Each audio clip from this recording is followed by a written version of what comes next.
I'm 79. The older I get, the less I want guests over. Here's why. You know, if you had knocked on my door 30 years ago without calling, I would have opened it with a smile. I would have invited you inside, put coffee on the stove, pulled food out of the refrigerator, and somehow convinced you to stay for dinner. My house used to be the kind of place where people came and went without warning. Neighbors stopped by. Family members arrived with suitcases. Friends brought their troubles, their stories, and sometimes even their children. I believe that a full house was proof of a full life. I truly believe that. But now, at 79 years old, if someone shows up unexpectedly, I often sit quietly in my chair and hope they decide to come back another day. People hear that, and they assume I have become bitter.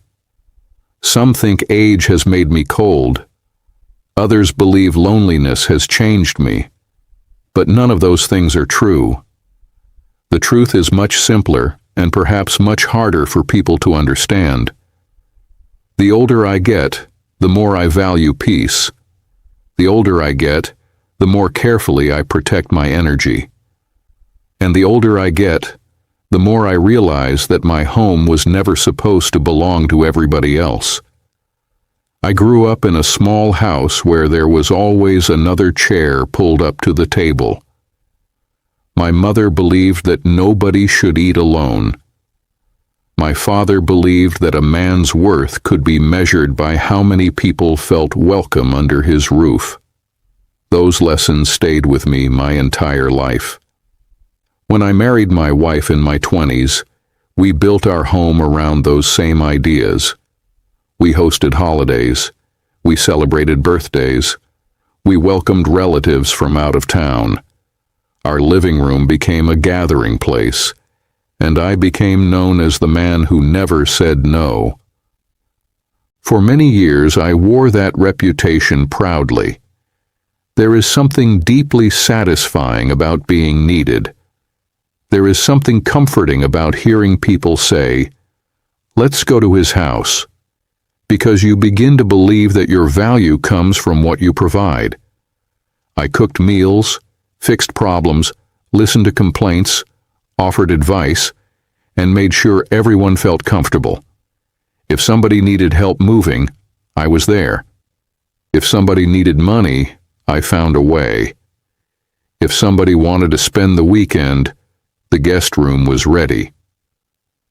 What I did not understand at the time was that every yes I gave to someone else slowly became a no to myself. There were nights when the guests had gone home and I stood alone in the kitchen washing dishes long after midnight. The house would finally become quiet, and I would feel an exhaustion so deep that I could hardly think. Yet if someone had asked me whether I was happy, I would have answered yes.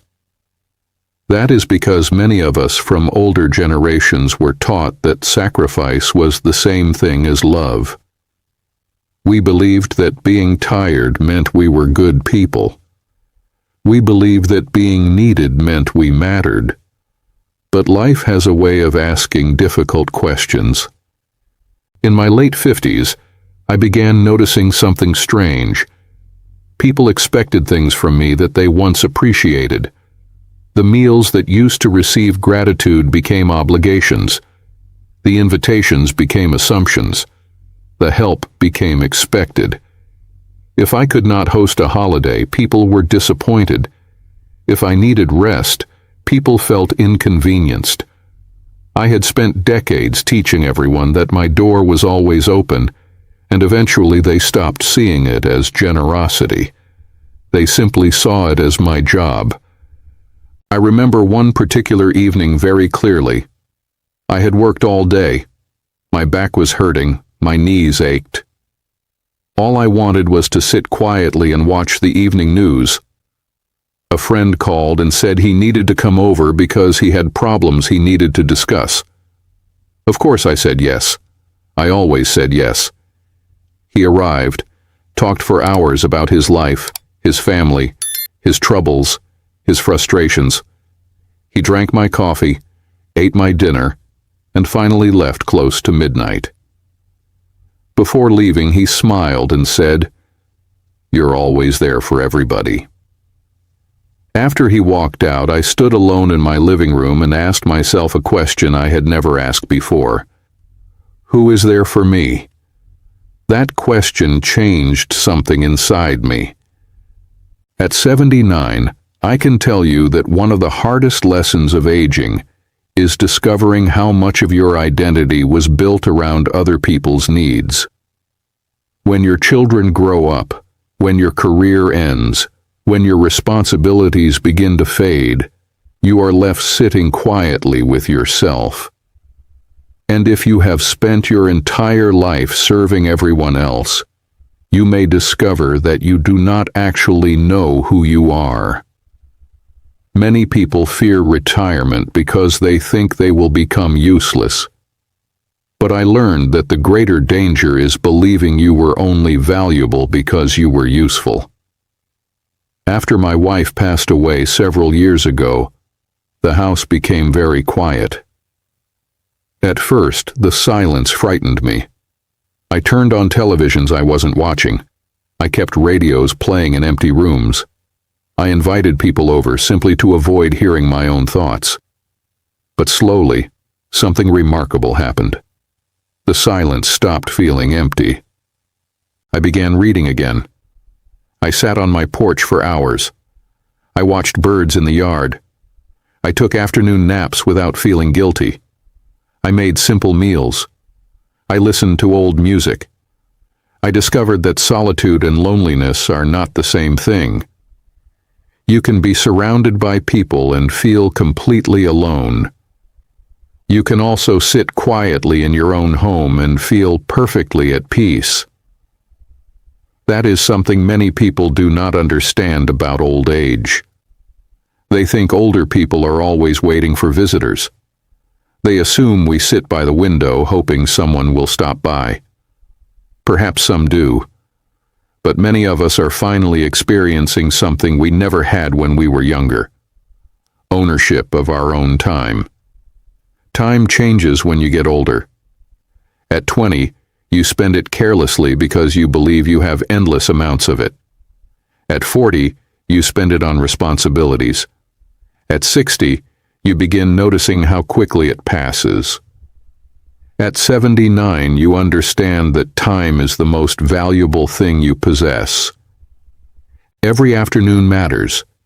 Every morning matters. Every peaceful hour matters. And because of that, I have become very selective about how I spend my days. The people who still visit me now are different. They do not expect a perfect meal. They do not expect entertainment. They do not expect me to play the role I played for decades. They come to see me, not what I can provide. Sometimes we sit outside with coffee. Sometimes we talk for an hour. Sometimes we say very little at all. There is no performance anymore. I think many older people carry a secret exhaustion that they rarely admit. They spent decades being the strong one, the dependable one, the provider, the organizer, the peacemaker, the host. And somewhere along the way they forgot that they were human beings too. As I sit here speaking to you tonight, I want to tell you something that took me nearly 80 years to understand. You do not have to earn your right to rest. You do not have to apologize for protecting your energy. You do not have to open your door simply because someone knocks. There comes a time when you realize that your home is not a public building. Your time is not public property. Your peace is not available for unlimited use. Some people will not understand this change. Some may call you selfish. Some may say you have changed. The truth is that perhaps you finally have. And as I grew older, I began noticing something else that surprised me even more. The people who truly loved me stayed. The people who only loved what I provided slowly disappeared. At first that hurt. I won't pretend it didn't. But over time I began to see it as one of the greatest gifts that aging can offer a man. Because when enough years pass, life quietly removes the relationships that were never built on genuine affection in the first place, and what remains is something far more honest. What remains is something far more honest. You know, when you're a young man, you spend a lot of your life trying to become someone. You try to become successful enough, generous enough, respected enough, dependable enough. You believe that if you do enough for people, if you sacrifice enough, if you remain available enough, then you will earn love. You will earn belonging. You will earn your place in the world. But somewhere in my 70s, I began to understand that real love never needed to be earned in the first place. I remember sitting alone one autumn afternoon. The sunlight was coming through the living room window, and dust was floating through the air like tiny pieces of gold. The house was quiet. No television, no company, no schedule, no expectations. Years earlier, that kind of silence would have frightened me. I would have immediately called somebody, invited someone over, or found some task to keep myself busy. But that day I simply sat there, and I realized I wasn't waiting for anyone. That may sound sad to some people, but to me it felt like freedom. For most of my life I was waiting for guests, waiting for weekends, waiting for holidays, waiting for phone calls, waiting for people to arrive, waiting for people to leave, waiting to finally have time for myself someday. Well, someday finally arrived, and I discovered that I liked my own company. I began doing things that younger versions of me never had time to do. I started reading books I had postponed for 40 years. History, philosophy, old biographies. I took long drives with no destination. I visited small towns simply because they looked interesting on a map. I learned to make simple meals for one person and enjoy them. I bought a comfortable chair instead of a beautiful one. I stopped saving the good towels for visitors. I drank coffee from my favorite cup every morning. These may sound like small things, but when you've spent your entire life arranging your world around everyone else's comfort, small things become enormous victories. One of my daughters visited me several years ago. We sat together on the porch while the sun was setting. After a long silence, she looked at me and said, "Dad, you seem happier now than you ever did before." I thought about that for a long moment, because she was right. And what surprised me most was that my happiness came from having less, not more. Fewer obligations, fewer expectations, fewer visitors, fewer performances, fewer roles to play. Many people think aging is a story of losing things. Losing strength, losing health, losing opportunities, losing people. And certainly there is truth in that. I have buried friends. I have attended funerals. I have watched people I love leave this world. My knees ache. My hands hurt some mornings. I move slower than I once did.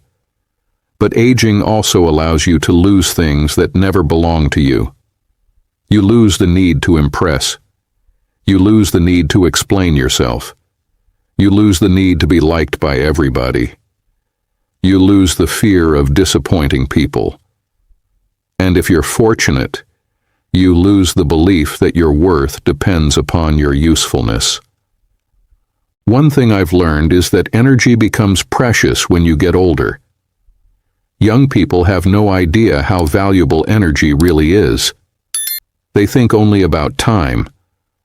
But older people understand that energy is often even more important. There are days when my body simply tells me to rest. There are mornings when my arthritis reminds me that I am not the man I once was. So why would I spend those precious hours cleaning for visitors who expect entertainment? Why would I exhaust myself pretending to have energy that I do not possess? Why would I spend 2 days recovering from an afternoon that I never wanted in the first place? That is not generosity. That is self-neglect. There is a difference. Now, when someone asks to visit, I ask myself a very simple question. Will this leave my spirit fuller or emptier?